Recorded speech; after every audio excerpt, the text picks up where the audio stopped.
No matter what country you're in or what language you speak, welcome around the world to the Hour of the Time. I'm your host, William Cooper.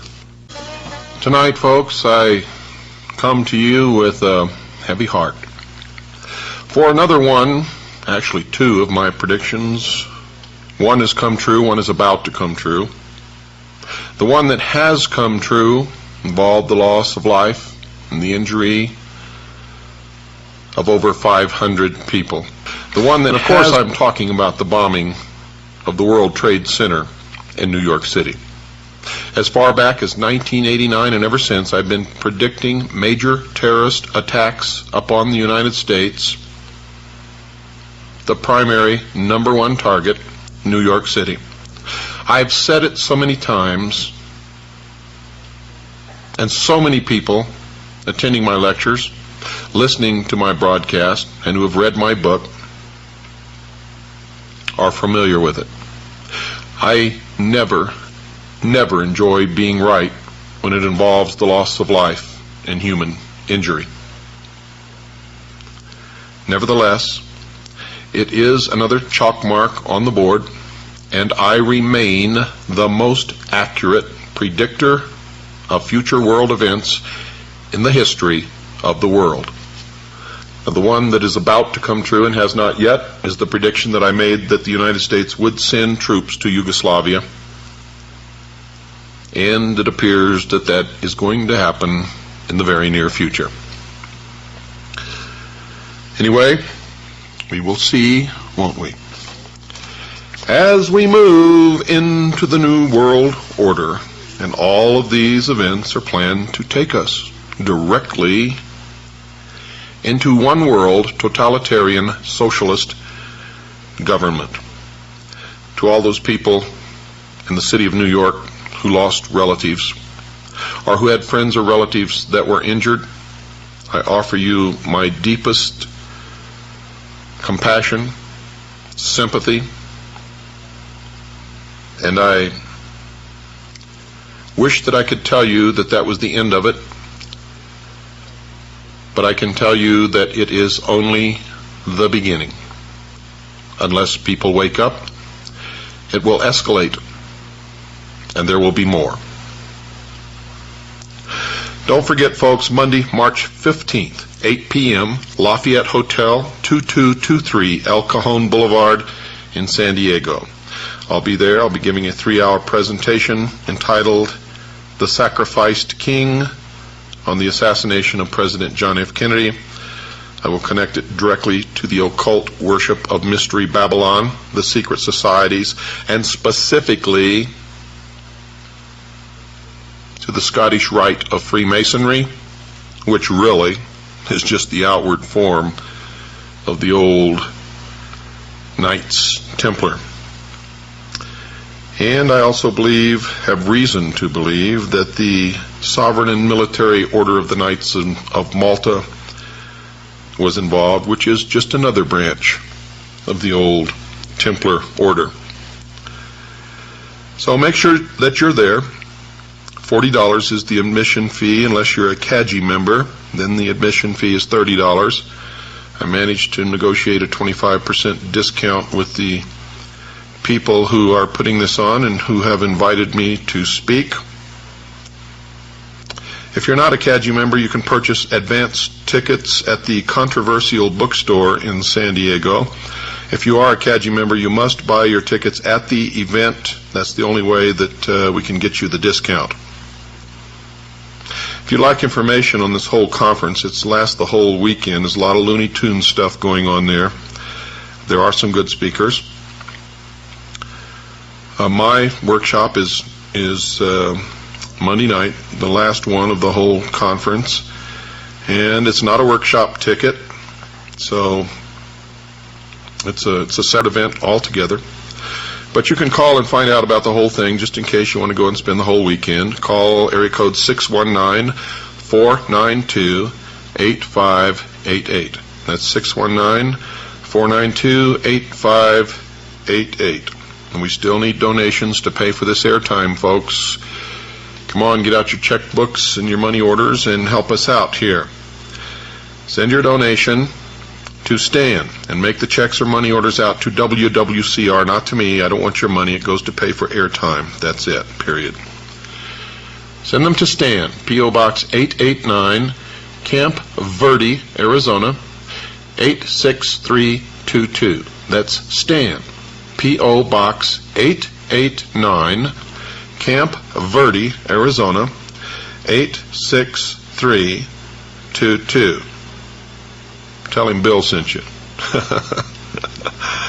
And while you're at it, and even if you don't send a donation, write to Stan or call him and tell him you'd like to receive a packet of information. He'll be glad to send it to you. If you'd like to call him, his number is 602-567-6109. That's 602-567-6109. Please call him during normal waking hours.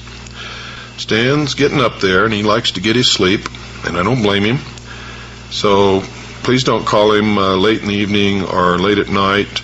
Let him have some of his own time. Call him during the day, during normal waking hours or early evening, please. Thank you very much for those of you who are doing that. Those of you who are not, please start. Well, let's continue where we left off. And this is about the society in the Middle East known as the Assassins. And we covered quite a bit of their history already. But this secret society, the most successful of secret societies, showed that its strength ultimately depended upon a powerful leader. Well, Kia Muhammad was no such leader.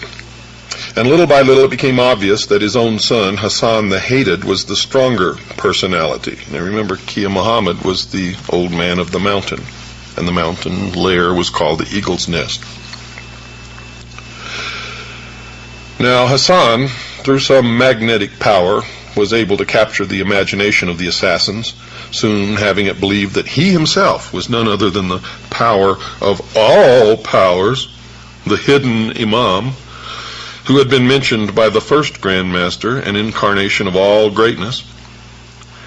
So important was Hassan that he was the fountain of power, and others only held a very small measure of authority because he allowed them to have it, and for no other reason. This final absurdity was lapped up by members who had been conditioned to believe in things which were not, shall we say, exactly self-evident to the ordinary man. The doctrine of the all-powerful, invisible Imam was a part of Ishmaelism, and Hassan was ready, even during his early manhood, to assume the role. But since his father was able to assert himself by having some 250 of Hassan's followers murdered, he thought it wiser to hold his hand. In 1163, his chance came. Muhammad died, and Hassan II issued an order to all Ishmaelis to collect below the castle of Alamut. Never before had such an assembly of killers, fanatics, and dedicated perverters of the truth been seen. Hassan, probably in a state of megalomania, assured them that he had received a message from the Almighty, that is, from now, all the bonds of religion were loosed. Everyone might do as he liked. Later, in the modern age, we were to hear that again as, quote, the whole of the law shall be do as thou wilt, unquote. It was not necessary, he said, to keep up pretenses, and furthermore, he, Hassan, was none other than the hidden Imam.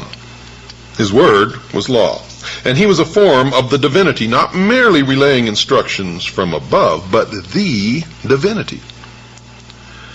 Now there was one further obstacle, folks. According to Ishmaeli doctrine, the hidden Imam was to be of the family of Hashim, the blood of Muhammad the Prophet.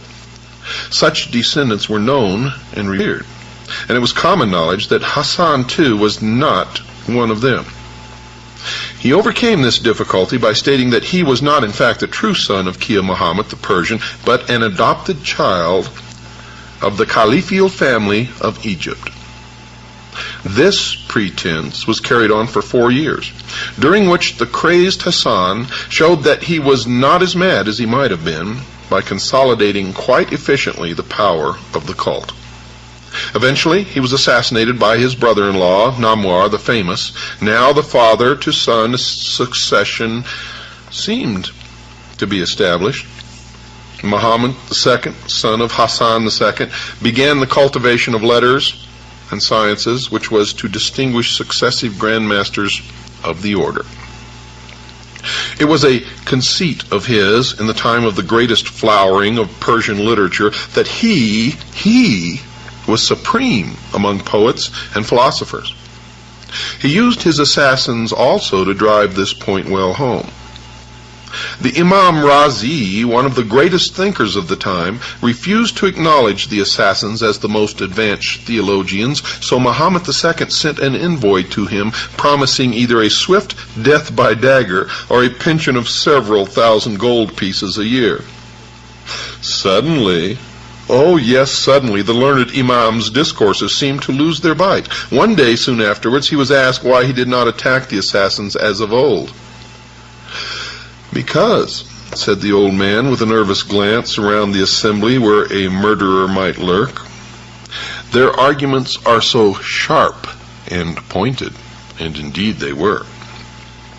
For 35 years, Muhammad II ruled the Ismailis with a rod of iron. The only law was that of obedience to the assassin will.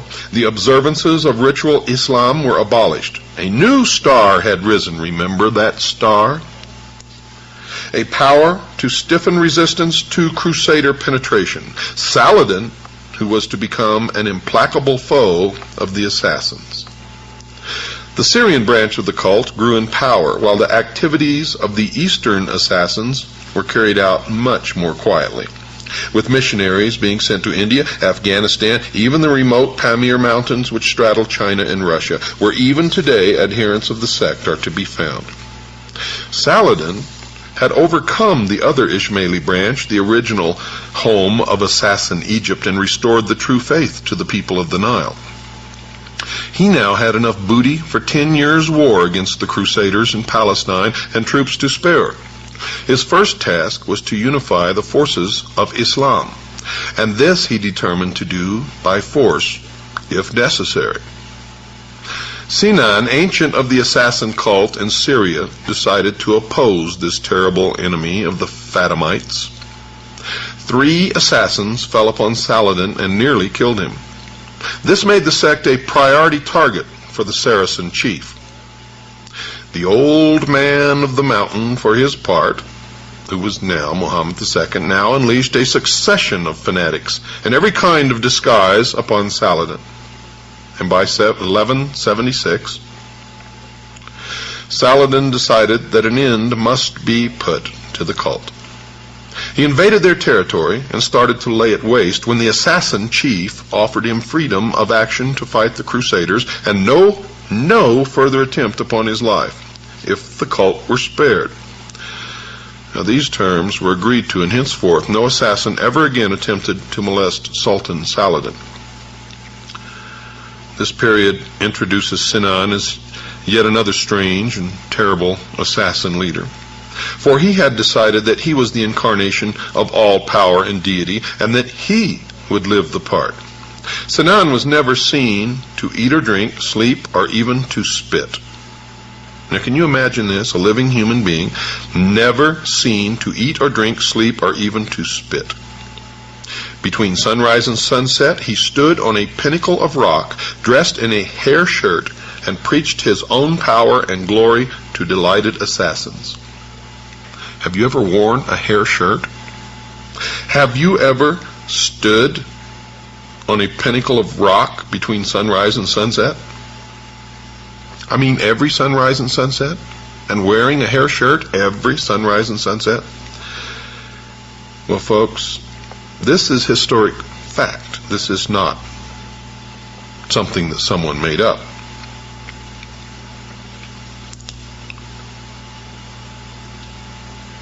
Thus, at one and the same time, there were two chiefs of the order, each busily telling his own followers that he and he alone was God.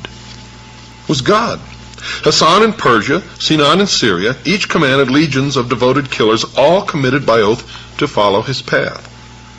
When Muhammad II died, he was succeeded by his son, Jalaluddin, who completely reversed the orders that the assassins were to have no outward religious observances. You see, he felt that he could do a great deal by adopting the cloak of orthodox piety, and sent ambassadors far and wide to announce his maintenance of the true faith. He went so far as to curse his predecessors publicly in order to convince the incredulous that such a people as the assassins could turn over a new leaf. As a result of what would today be called a long-term and comprehensive propaganda plan, he was acknowledged as a religious leader by half the Orthodox monarchs of Islam, and the first assassin to be so styled, and came to be termed Prince Jalaluddin. Jalaluddin died in 1203, after 12 years of leadership of the cult, handing over to Aladdin, and you guys thought that was just a storybook tale, didn't you? Aladdin, a child of 9 years of age, weak, inefficient, stupid, Aladdin made little mark upon history, except in the classic tales of Arabia. The 1001 Arabian Nights. For Aladdin in the 1001 Arabian Nights is Aladdin, the leader of the assassins. It is said that his main activity was tending sheep, to which he was passionately attached, and he even had a small hut built in a sheepfold where he spent most of his time. Aladdin was extraordinarily cruel, in spite of the contact with the sheep, and continued to terrorize in time-honored fashion any person, great or small, who did not pay tribute or otherwise cooperate with the organization. And even today, those in power who are in contact with sheep most of the time ultimately turn out to be the same. And we all know who the sheeple are, don't we? The assassin's hands, ears, and eyes were everywhere. Once fully initiated, a man might be sent to a place 1,000 miles away to take up residence and live, waiting for the moment when orders came to him from Alamut to fulfill his fatal destiny, and all the while in between furnishing intelligence to the central headquarters of the assassins. A story is told of the court of the Shah of Khwarizm. Thus, quote, the Ismaili ambassador spent some time with the vizier one day after a splendid banquet. When the wine, which they had been drinking in violation of the law, had mounted into their heads, the ambassador told the vizier by way of confidence that there were several Ismailis among the pages, grooms, guards, and other persons who were immediately about the Sultan. The vizier, dismayed and at the same time curious to know who these dangerous attendants were, besought the ambassador to point them out to him, giving him his napkin as a pledge that nothing evil should happen to them. Instantly, at a sign from the envoy, 5 of the persons who were attendants in the chamber stepped forth, avowing themselves to be concealed assassins. On such a day, and at such an hour, said one of them, an Indian, to the vizier, I might have slain thee without being seen or punished, and if I did not do so, it was only because I had no orders from my superiors. Unquote.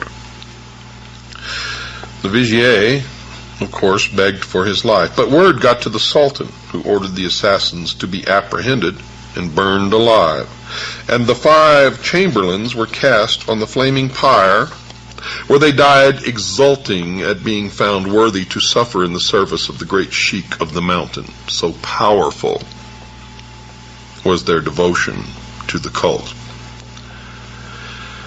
The assassins had the last laugh, for an order arrived immediately afterwards from Alamut that the Shah must pay 10,000 pieces of gold as compensation for each man killed, which he did, or be killed himself. Another subsidiary activity which the assassins delighted in was the holding captive of Alamut of useful, rare, and distinguished personages who could be of value to them in educational, military, or other spheres, and one was a physician, another a famous astronomer, a third the greatest painter in Persia, who worked to the order of the chief alone. The end of a chapter was near. For the Mongol hordes under Halaku, lieutenant of Chinggis, were steadily destroying all the civilization of Islam which lay in their inexorable path westwards. Ruknidin, son of Aladdin, succeeded him and tried at first to turn the Mongol tide. After a series of encounters, pitched battles, intrigues, and counter-intrigues, Ruknidin was taken. He played for time as long as he could, but he was eventually murdered in his own turn by the victorious Mongol chief's men. Assassin power in Persia was broken, and what remained of the members were ordered, none knows by whom, to conceal their faith and await a signal that the cult was in full operation again. Alamut was silenced, and the Syrian headquarters alone remained.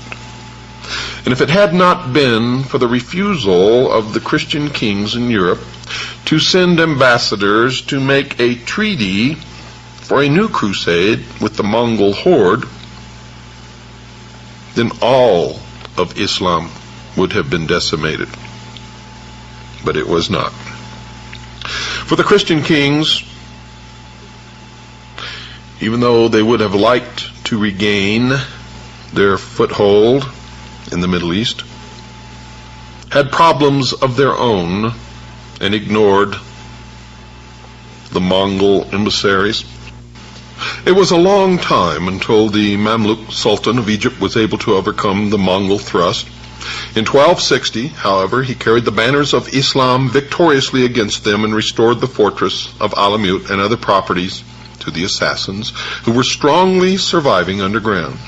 They soon found that they had exchanged one master for another, for the Egyptians were now employing them for their own purposes and required them to undergo a new initiation, that of the ancient Egyptian mysteries of Babylon. Ibn Battuta, the great traveler of the 14th century, found them well entrenched in their former strong places, being used as the, quote, arrows of the Sultan of Egypt, with which he reaches his enemies, unquote. The supposed suppression of the creed which followed the Mongol destruction did not, in fact, take place. Copying each other, historians have asserted that Assassinism died 600 years ago. Nothing could be further from the truth. Now and again, however, fresh facts of their continued existence still come to light. In the 18th century, an Englishman, the British consul at Aleppo in Syria, was at pains to make this better known. He said, quote, "Some authors assert that these people were entirely extirpated in the 13th century by the Tartars, but I, who have lived so long in this infernal place, will venture to affirm that some of their spawn still exists in the mountains that surround us, for nothing is so cruel, barbarous, and execrable that is not acted and even gloried in by these cursed assassins," unquote. The assassins were widely dispersed throughout Asia. The rise of the thugs, the secret society of assassination of India, followed the Mongol invasion of Persia. Indeed, at least one of the thug recognition signals, Ali Bahai Salam, indicates salutations to Ali, the descendant of the Prophet most greatly revered by the assassins. Ismailis, not all of them recognizing the one chief, reside in places as far apart as Malaya, East Africa, and Ceylon. They would not necessarily feel that they are assassins in the same sense as the extremists who followed the old sheiks of the mountains, but at least some of them revere the descendants of the lords of Alamut to the extent of deification. The modern phase of Ismailism dates from 1810, when the French consul at Aleppo found that the assassins in Persia recognized as their divinely inspired chief a reputed descendant of the fourth Grand Master of Alamut, who then lived at Kek, a small village between Isfahan and Tehran. This Shah, Khalilullah, quote, was revered almost like a god and credited with the power of working miracles. The followers of Khalilullah would, when he pared his nails, fight for the clippings. The water in which he washed became holy water. The sect next appeared to the public gaze through an odd happening. In 1866, a law case was decided in Bombay. There is in that city a large community of commercial men known as Kohas. A Persian, the record tells us, Aga Khan Mehalati, a native of Mehalat, a place situate near Kek, had sent an agent to Bombay to claim from the Khojas the annual tribute due from them to him and amounting to about 10,000 English pounds. The claim was resisted, and the British court was appealed to by Aga Khan. Sir Joseph Arnold investigated his claim. The Aga proved his pedigree, showing that he had descended in a direct line from the 4th Grand Master of Alamut, and Sir Joseph declared it proved. And it was further demonstrated by the trial that the Khojas were members of the ancient sect of the Assassins, to which sect they had been converted 400 years before by an Ishmaelite missionary who composed a work which has remained the sacred book of the Khojas. In the First Afghan War, the then Aga Khan contributed a force of light cavalry to the British force. For this he was awarded a pension. Hitti, in his History of the Arabs, notes, page 448 in 1951 edition, that the assassin sect known as Khojas and Malwas gave over a tenth of their revenues to the Aga Khan, who spends most of his time as a sportsman between Paris and London. The influence of the new form of organization and training, as well as initiatory techniques of the assassins upon later societies, has been remarked by a number of students, and I have found in my research that it's absolutely true. That the Crusaders knew a good deal about the Ismailis is shown from the detailed descriptions of them which survive. Esh Amir Ali, an Orientalist of considerable repute, goes further in his assessment. Quote, "From the Ismailis, the Crusaders borrowed the conception which led to the formation of all the secret societies, religious and secular, of Europe. The institutions of Templars and Hospitallers, the Society of Jesus, founded by Ignatius Loyola, composed by a body of men whose devotion to their cause can hardly be surpassed in our time. The ferocious Dominicans, the milder Franciscans, may all be traced either to Cairo or to Alamut. The Knights Templar, especially, with their system of Grand Masters, Grand Priors, and religious devotees, and their degrees of initiation, bear the strongest analogy to In the year 1110, a mysterious order called the Priory de Sion appeared upon the Temple Mount in Jerusalem. This mysterious secret order, the Priory de Sion, was eventually to crown the first king, the first Christian king of Jerusalem. When they appeared on the Temple Mount in 1110, they recruited 9 knights to scour the Temple Mount, the passages and caverns and tunnels beneath, for the ancient remains of the relics of the religion. Later, in AD 1118, 9 knights, supposedly concerned for the welfare of pilgrims to the Holy Land, bound themselves together in the creation of a knightly order. This order, again, existing of 9 knights, just like the original 9 knights, were commissioned by the Priory de Sion. In under 200 years, folks, this organization had become one of the most powerful single entities, if not the greatest power ever to exist in Europe. They were the first international bankers, the first that ever existed in the world. A few years later, it was utterly destroyed. They say, however, as you're going to find out, they were not destroyed at all, but merely driven underground. The zeal of religion, the conditioning which made men support a dedicated cause with all of their might, was likewise the instrument of their destruction. Nothing less than religious fervor could have smashed the order, as nothing less could have created it. And folks, you're going to find it difficult to believe, but the rise of this order and the destruction, at least publicly, of this order has such a great bearing on events today that you could say that everything that has happened since has been brought about by this one series of acts. Were the Knights Templar devil worshippers? Secret Saracens indulging in obscene orgies? Did they adore a head, spit on the cross, use the words Yallah, which means literally in Arabic, O Allah, in their rituals? Did they learn their ways from the terrible sect of the assassins? Well, yes, folks, they did. And they are the link, at least in that day, would have been considered the modern link between the ancient mystery religion of Babylon and Europe. For the religion had come to Europe long, long before the Templars ever emerged and made their appearance in the ancient worship of the sun by the Druids and the Celts and the tribes, the Germanic tribes, who had made their way thousands of years ago from the Middle East up through Asia, across Russia, and into Europe. They brought Mystery Babylon with them and practiced it as what we know now today as the pagan religion. And Stonehenge is actually an ancient Babylonian temple of the sun. And you will find how all this connects later. But the origin of this was lost, and the ability to control large numbers of people by the use of the hidden knowledge of the ages was lost.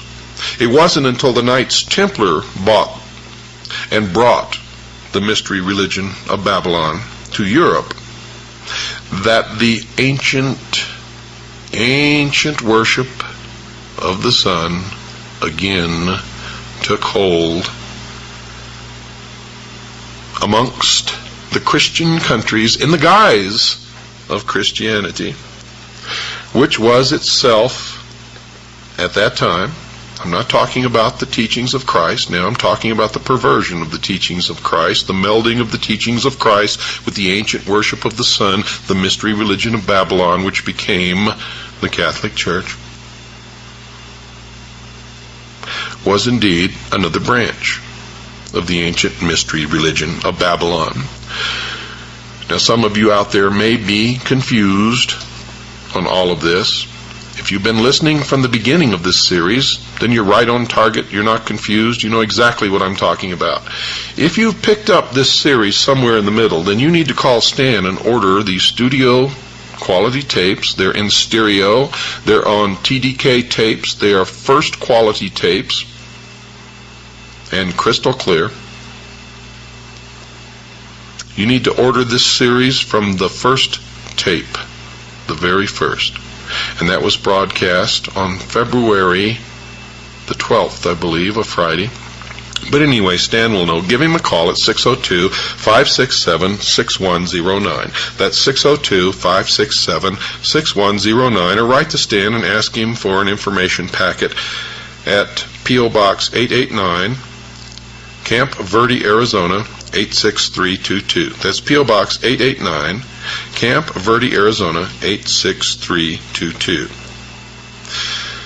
Now, folks, the original objective of the Order of the Temple, the Knights Templar, which immediately became the subject of applause throughout Christendom, was to combine the two functions of monk and knight, to live chastely and fight the Saracens with the sword and spirit.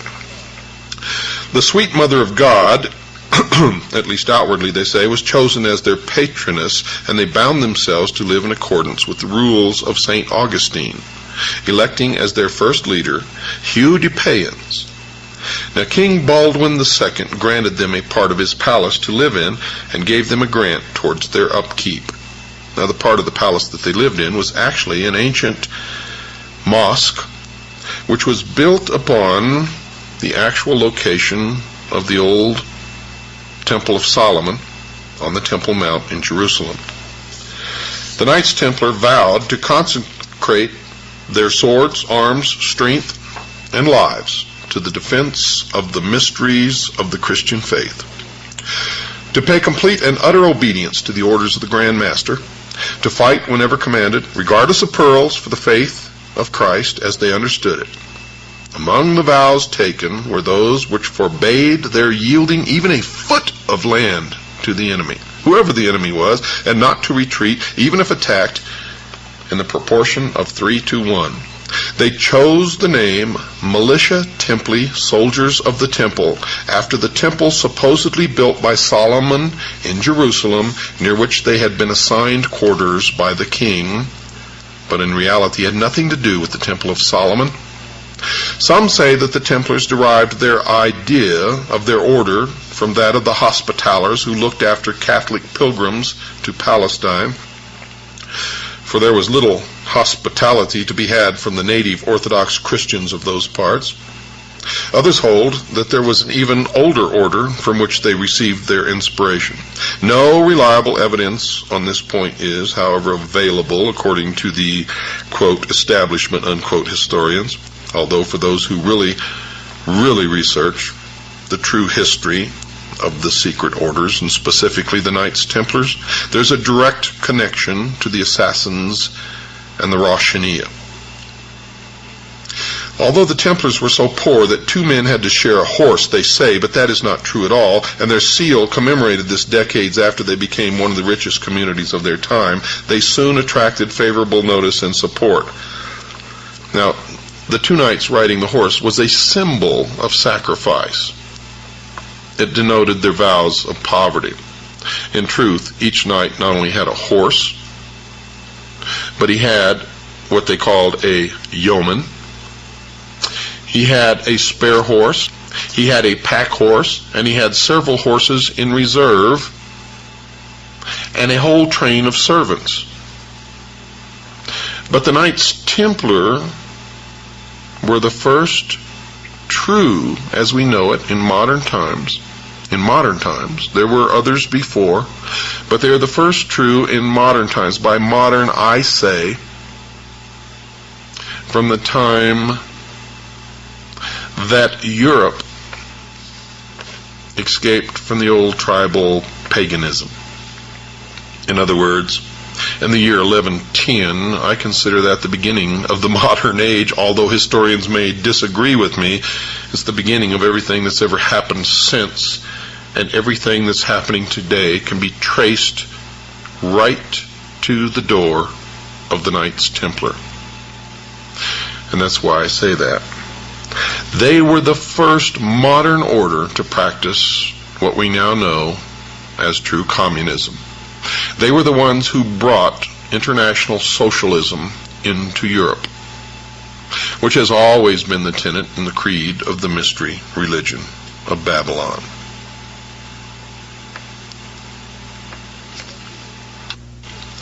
Only 1 year after their establishment, Fulk, Count of Anjou, who had come to Jerusalem on a pilgrimage, joined as a married member and gave them an annual grant of 30 pounds of silver. This example was soon followed by other devout Western princes. For the first 9 years of their existence, the knights continued to live a life of chastity and poverty in accordance with their vows. They adopted a striped white and black banner called the Busant, after their original piebald horse, and this word also became their battle cry. Special raiment they had none, and they wore whatever clothes were given to them by the pious, but little by little, as one writer puts it, they were to become haughty and insolent. And the black and white banner, the translation of the meaning of which was for the, again, exoteric. For the real meaning of the black and white banner was the meaning of the androgynous God, the positive, the negative, the black and the white, the yin and the yang, the male and the female combined into one, and that was the real meaning of the black and white banner. And it's carried forth today on the floor of many of the temples of Freemasonry, where the black and white checkered pattern exists, and in one famous cathedral in Europe, built by the Knights Templar. They disguised their esoteric religion in an exoteric manner that would be accepted by Christianity. Baldwin of Jerusalem, who had been a prisoner in the hands of the Saracens and knew of their disunity, realized at about this time that Islam must eventually unite against the Christian invasion, and he decided that the Templars would prove ideal allies in the battles which were to come. In 1127, therefore, he sent 2 Templars with his strong recommendation to the Pope, applying for official recognition of the order by the Holy See. And this is the first time that the Templars even were considered to be close to the center of religion, the Christian religion in that day, the Catholic Church, the Pope. For they were not commissioned as a Christian order. They were not commissioned by the Pope or by the Church. And this is a big myth that the Knights Templar started out to protect the Church and protect the pilgrims on their way to Jerusalem. They were established first, primarily and foremost, as a branch of the ancient order of the religion of Mystery Babylon. And it's indicative of the strategies that they've used since to endear themselves to whatever the established power or the beliefs of the majority of the people might be. When they went to see the Pope, they had an introduction to Saint Bernard himself, the abbot of Clairvaux, who was known to be an admirer of theirs and who was a nephew of one of their envoys. Then the Grand Master himself arrived in Europe and received the eulogistic opinion of the abbot. Quote, "They go not headlong into battle, but with care and foresight, peacefully, as true children of Israel. But as soon as the fight is begun, they rush without delay upon the foe and know no fear. One is often put to flight 1,000, 2, 10,000, gentler than lambs and grimmer than lions. Theirs is the mildness of monks and the valor of the knight." Unquote. Now, folks, this was a strong recommendation, and this testimonial was a part of the campaign to help the Templars in their efforts at recognition by the Pope. All of you who have thought that they began as a religious order in the first place are so way off base that it's pathetic. And neither were the Jesuits a religious order in the first place, but we'll get that together in another broadcast. But on the 31st of January in the year 1128, the Master appeared before the Council of Troyes. Now, this formidable body consisted of the archbishops of Rheims and Sens, 10 bishops, and a number of abbots, including Saint Bernard himself, presided over by the Cardinal of Albano, the papal legate. They were approved, and Pope Honorius chose for them a white mantle, completely plain. The red cross was added by order of Pope Eugenius III in 1146. And see, you thought the Templars thought of this. Nope, not at all. This was mandated by 2 popes. First, a white mantle, completely plain, and then later the red cross was added by order of Pope Eugenius III in 1146. Hugh de Payens now took his delegation through France and England and collected a number of recruits. Gifts and grants were showered upon the order. Lands, rents, and arms were forthcoming from all quarters. Richard I of England was enthusiastic about them. By 1133, King Alfonso of Aragon and Navarre, who had fought the Spanish Moors in 29 battles, had willed his country to them. Although when the Moors finally laid him low, his nobles prevented the Templars from claiming their rights. Nevertheless, this was a great honor. In fact, to my knowledge and to our research into history, it had never before been done.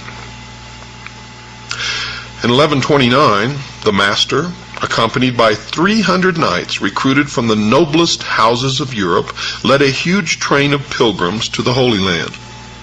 It was at this time that the Templars formed part of the Christian contingent, which, allied with the assassins, tried to take Damascus. And it wasn't the first time nor the last that the Christian Knights Templar, or supposedly Christian Knights Templar, they really weren't Christian at all, were allied with the assassins. Were they, as the Orientalist von Hammer alleges, connected in some secret way with the assassins? Yes. Our research shows that it is a historical fact. And it is also an historical fact that the assassins were prepared to adopt Christianity if they could gain greater power thereby. Christianity, that is, on the surface, just as the Knights Templar had done. Hammer points to the similarity of the two organizations. The followers of Hassan ibn Sabah were in contact with the Templars and had a similar method of organization. They were in existence before the Templars were formed. The Ishmaelites, the Ishmaelians, or assassins, was the original. And folks, the Order of the Templars was the copy.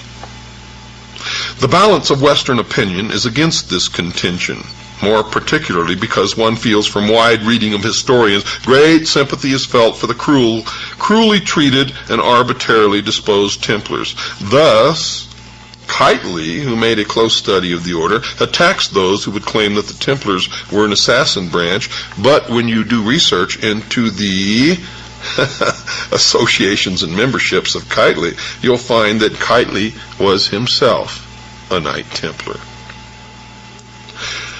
And he said, quote, "When nearly 30 years after their institution, the Pope gave them permission to wear a cross on their mantle, like the rival Hospitaller order, no color could present itself so well suited to those who daily and hourly exposed themselves to martyrdom as that of blood, in which there was so much of what was symbolical. With respect to internal organization at will, we apprehend, be always found that this is for the most part of the growth of time and the product of circumstances, and is always nearly the same where these last are similar," unquote. And you find this kind of rhetoric and semantics all through the writings of those who wish to cover the true origin and the true meaning of Mystery Babylon. The famous question of the 3,000 gold pieces paid by the Syrian branch of the assassins to the Templars is another matter, which has, of course, never been settled. One opinion holds that this money was given as a tribute to the Christians. The other, that it was a secret allowance from the larger to the smaller organization, which it really was, as the assassins wished to expand their control. And remember, their original goal was to take over the entire world by the systematic infiltration and control of each individual country. Those who think that the assassins were just fanatical Muslims and therefore would not form any alliance with those who to them were infidels should be reminded that to the followers of the old man of the mountain, only he was right, and the Saracens who were fighting the holy war for Allah against the Crusaders were as bad as anyone else who did not accept the assassin doctrine. And it is true today. Quote, "If you are not one of us, you are nothing," unquote. Quote, "The ends justify the means," unquote. Quote, "The strength of our order exists in the fact that we manifest ourselves under many different names and many different occupations, and sometimes even seem to oppose ourselves, but at the highest level we are of one mind," unquote. And I could go on and on and on, and you all know that I can go on and on and on, for I've studied this for so many years that I eat, drink, and sleep it. Oh yes. Well, eventually grave charges against the Templars during the Crusades included the allegation that they were fighting for themselves alone. And more than one historical incident bears this out. The Christians had besieged the town of Ascalon in 1153 and were engaged upon burning down the walls with large piles of inflammable materials. Part of the wall fell after a whole night of this burning. The Christian army was about to enter when the master of the temple, Bernard de Tremelier, claimed the right to take the town himself. This was because the first contingent into a conquered town had the whole spoils. As it happened, the garrison rallied and killed the Templars, closing the breach. There seemed good grounds for believing that the power which they had gained caused the Templars to devote their efforts as much as their own order's welfare as to the cause of the cross, in spite of their tremendous sacrifices for that cause. Having no loyalty to any territorial chief, they obeyed their master alone, and hence no softening political pressure could be put upon them. Well, this might well have led to an idea that they were an invisible superstate, and that is exactly the fact. But this does show some similarity with the invisible empire of the assassins. If none can deny their bravery, their high-handedness and exclusivity in less than 150 years after their founding gave them the reputation of considering themselves almost a law unto themselves. And now, dear listeners, we get into the meat. The direct connection between the historical events and the events that are happening today. Don't miss even one episode.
Okay, folks, for people who are on YouTube, you can look at the description box for the Zoom info if you want to join or call in.